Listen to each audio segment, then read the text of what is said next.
you.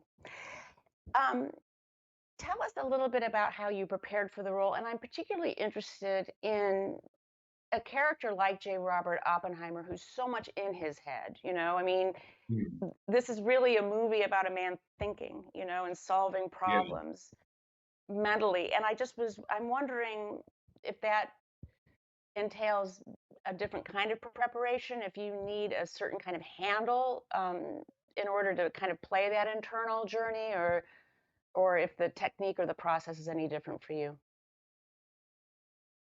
The script offers the most instruction at the beginning, and um, I think people know at this stage that the script was written in the first person, which is very, very unique.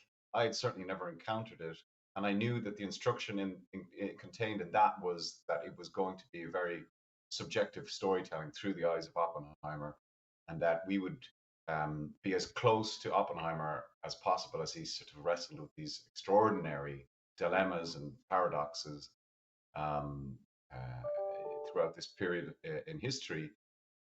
So I worked on two strands. I worked, reading all the historical materials that are out there and looking at all the archival footage that was there. Obviously, reading American Prometheus, upon which the script was based. Working on his physicality, on his voice, um, um, and then discussing an awful lot with Chris all of the time. Coming here to Los Angeles to do camera tests and makeup tests and costume tests. And then always in the back of your head, you know that the film is going to be presented primarily uh, in IMAX and shot on IMAX cameras. So at the back of your mind, you are thinking this is going to be presented on these 80-foot screens. So I really, hopefully, just have to think it and it will transmit. Do you know what I mean? And we both kind of recognized that it was going to be a relatively interior performance, and we wanted to try and access that interior landscape in the performance and in the shooting of the piece.